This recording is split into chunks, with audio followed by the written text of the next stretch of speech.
अस्सलाम वालेकुम। मैं एडवोकेट मोहम्मद दाऊद आज आप लोगों के साथ बड़ी अच्छी वीडियो डिस्कस करना चाहता हूँ। जैसे कि आपको बताऊँ, बहुत से लोग हैं जो मुझसे इस टॉपिक पे भी डिस्कस करना चाहते थे कि कहते हैं यार हमें भी थोड़ा सा इस मुतल्लिक ज़रा बताएं ये होता क्या है। वो ये, जब कंपनी का एम्प्लॉई कंपनी के साथ ही धोखा करता है तो इस पे कौन सा सेक्शन लगता है और क्या क्या सज़ाएं दी जाती हैं, आज उसके मुतालिक मैं आपको बताता हूँ। मतलब इसकी एग्जांपल मैं ऐसे देता हूँ, मैं कंपनी हूँ, मैंने अपने एक एम्प्लॉय हायर किया हुआ है।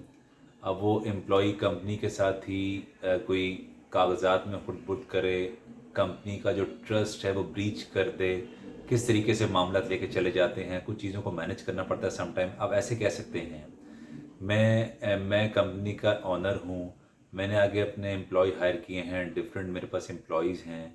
कोई में से एक एम्प्लॉय कुछ डॉक्यूमेंट्स में कोई मुझे ही चीट करता है। समटाइम ऐसे होता है चीटिंग के चक्कर में कि कुछ सिचुएशन ऐसी क्रिएट कर देगा जिससे कंपनी को कोई लॉस की सिचुएशन क्रिएट हो जाती है, कंपनी लॉस की मद में आ जाती है। और समटाइम इन इन हालात की वजह से कुछ बाहर के लोगों के साथ, कोई वेंडर्स के साथ, कुछ हमारे जो क्लाइंट्स हैं कंपनी के, उससे उस एम्प्लॉय की वजह से नुकसानात होते हैं, जैसे कंपनी का बिज़नेस लॉस भी हो रहा है। उस सिलसिले में क्या सज़ाएं दी जा सकती हैं और हमारा कौन सा कानून उस पे एप्लीकेबल होता है, उस सिलसिले में आज मैं आपको बताता हूँ। हमारा कानून है पीपीसी का, पाकिस्तान पिनल कोड के हवाले से।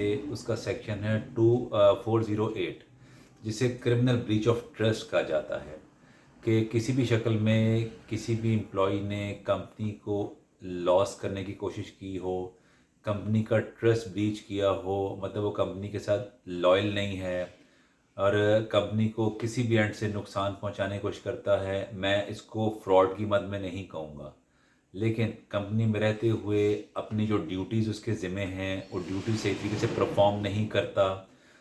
उस सिलसिले में कभी कंपनी के ऑनर को इस सिलसिले में पता चल जाता है कि हालात ऐसे पैदा हो गए हैं कि कंपनी अल्टीमेट लॉस में जा रही है।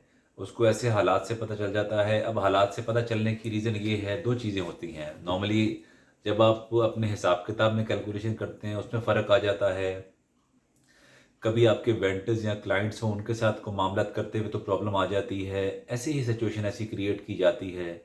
उस सिलसिले में सबसे पहले कंपनी क्या करेगी, उसके पास जो लीगल रेमेडी है वो मुतलका पुलिस स्टेशन में उसके अगेंस्ट क्या कहते हैं एफआईआर कटवाने के लिए मामलात करती है।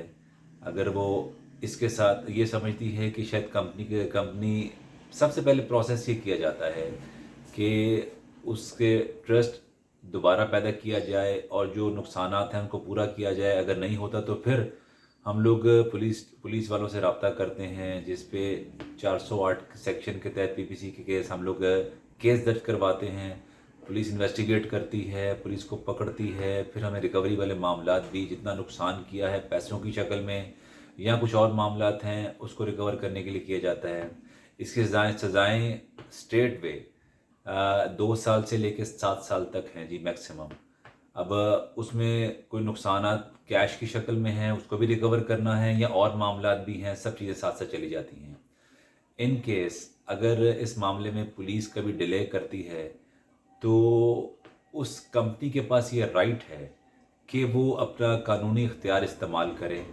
अब वो सेशन कोर्ट से कांटेक्ट करता है, उसमें हमारा सीआरपीसी का कोड ऑफ क्रिमिनल प्रोसीजर में आप सेक्शन 22A और 22B के हवाले से कानून कोर्ट में केस करते हैं, जिनकी बेसिस पे हम लोग क्या कहते हैं सेशन कोर्ट से ऑर्डर्स लेते हैं, जिनकी बेसिस पे हम लोग अपना केस लॉन्च करवा सकते हैं कंसर्न पुलिस स्टेशन में। बाकी मामलात बाद में तय किए जाते हैं। इसके साथ साथ और बड़े मामलात हैं, उस एक्यूज़ को पकड़ना बहुत ज़रूरी है। अगर मामलात नहीं चलते तो फिर सिर्फ बताने का मकसद ये है, मैं कंपनी के हवाले से बात इसलिए कर रहा हूँ, कंपनी हो, इंडिविजुअल हो या पार्टनरशिप फर्म हो, एम्प्लॉयज़ का कंपनी का ट्रस्ट ब्रीच करने का सिर्फ रीज़न यही है, इन मामलात में ऐसे चलता नहीं है। कुछ चीज़ों को मैनेज करना पड़ता है। अगर नहीं मैनेज कर पाते तो फिर हमारे पास ये इख्तियार है कि हम लोग उस एम्प्लॉय के अगेंस्ट केस लॉन्च कर सकते हैं। Thank you.